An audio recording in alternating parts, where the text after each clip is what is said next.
जी, साक्ष्य सहित ये हमारे 8-9 साक्ष्य ये लगे हैं, निश्चर लगे हैं कि किस तारीख में किसने पत्र लिखा है, किसने जांच किया है, किसने उसको ओके किया, किसने कहा कि नहीं है। ये विभाग ये जो जीएसटी का जो सर्टिफिकेट है वो लगा हुआ है। ये सब सरकारी साक्ष्य हैं, इसमें कोई निगरानी डिपार्टमेंट को देके इसका जांच कराना आवश्यक है। निश्चित तौर पे सरकार के खिलाफ सरकार जांच नहीं करेगी, निगरानी भी सरकार का ही हिस्सा होता है। फिर भी मैं उनको लिख रहा हूं और इसमें हम माननीय लोकायुक्त से उम्मीद है कि इसमें जांच कर करके न्याय करने का काम करेंगे।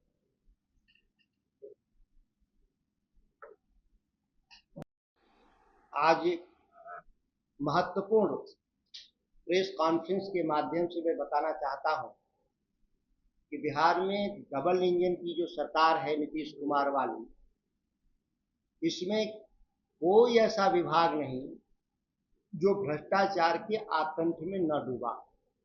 उसी कड़ी में आज ग्रामीण कार्य विभाग के बारे में बताना चाहता हूं, खुलासा करना चाहता हूं कि जिसके जिम्मे बिहार में ग्रामीण सड़कों के निर्माण की जिम्मेदारी है और बिहार के भीतर चुनावी साल होने के नाते, चुनावी साल होने के चलते इस विभाग का जो बजट है वह 3 से 4 गुना बढ़ा दिया गया है। तकरीबन इस वर्ष 20,000 करोड़ रुपए खर्च किए जा रहे हैं बिहार राज्य के ग्रामीण सड़कों के निर्माण, उन्नयन, रखरखाव के लिए।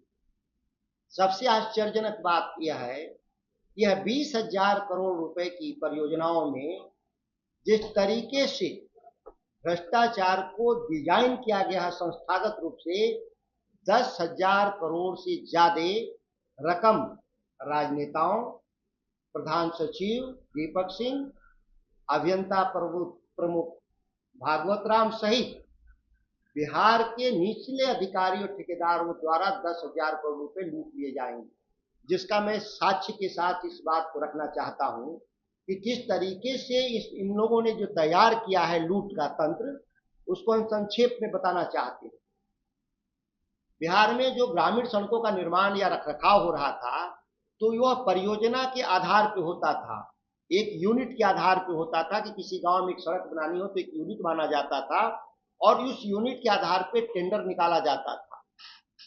लोग चूंकि जो छोटे ठेकेदार इस काम में न आ सके, बड़े ठेकेदार आए, इसलिए वह सभी छोटे छोटे सड़कों को मर्ज करके उन परियोजनाओं की लागत को 20 से 25 करोड़ रुपया प्रति इकाई कर दिया गया, जिसके चलते जो छोटे ठेकेदार थे इस कंपटीशन से बाहर हो गए।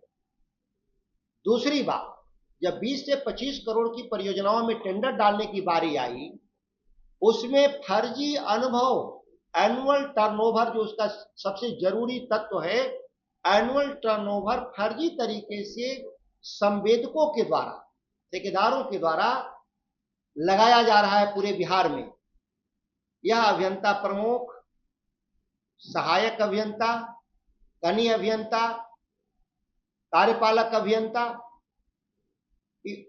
मुख्य अभियंता सहित ये तमाम लोग इस सिस्टम में जो लगे हुए लोग हैं, उन लोगों के पास एक सिंडिकेट बना दिया है कि जो लोग कट मनी पहले दे देंगे सरकार के अधिकारियों को, उनके कागज फर्जी तरीके से भी पास कर दिए जाएंगे और जो लोग पैसा नहीं देगा, सही कागज रहते हुए भी उनको टेंडर से बाहर कर दिया जाएगा। ये इसलिए मैं कह रहा हूं कि साक्ष्य है, केवल आरोप लगाने के लिए मैं आरोप नहीं लगा रहा हूं। और इस मामले में एक उदाहरण के साथ मैं बताना चाहता हूं कि VS कंस्ट्रक्शन सड़क निर्माण के लिए भभुआ में एक रोड के लिए एक ग्रुप ऑफ रोड के लिए उन्होंने डाला, जिनका एनुअल टर्नओवर मात्र 54 करोड़ और 54 लाख और 66 लाख रुपए था 2 साल में। 2021-22 में उनका 66 लाख और 54 लाख था, लेकिन उन्होंने टर्नओवर कितना दिखाया? 16 करोड़ और 55 करोड़। अब समझ में नहीं आया कि जिसकी क्षमता 54 लाख है, वह एक फर्जी सर्टिफिकेट के जरिए बीएस कंस्ट्रक्शन विभाग में कागज जमा करता है कि हम 55 करोड़ रुपए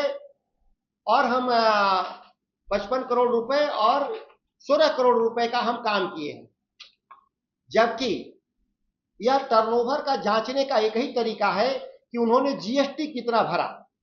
जीएसटी का जो पोर्टल है वह पब्लिक डैशबोर्ड है, जिसमें कोई भी जाके देख सकता है कि कौन कंपनी कितना जीएसटी भर रही है।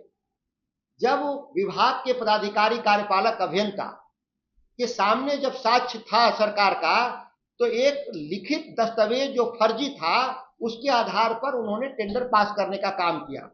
यह जब मेरे संज्ञान में जब आया, मैं एक उदाहरण दे रहा हूं, इस तरह के सैकड़ों उदाहरण है मेरे पास। मैंने इसकी जांच के लिए 9 अप्रैल को प्रधान सचिव दीपक सिंह को मैंने दिया कि इसकी जांच की जाए, ये फर्जीवाड़ा पूरे बिहार में हो रहा है। दीपक सिंह ने अभियंता प्रमुख भागवत राम को दिया। भागवत राम उसी कार्यपालक अभियंता के यहां जांच के लिए भेजा जो टेंडर किया था।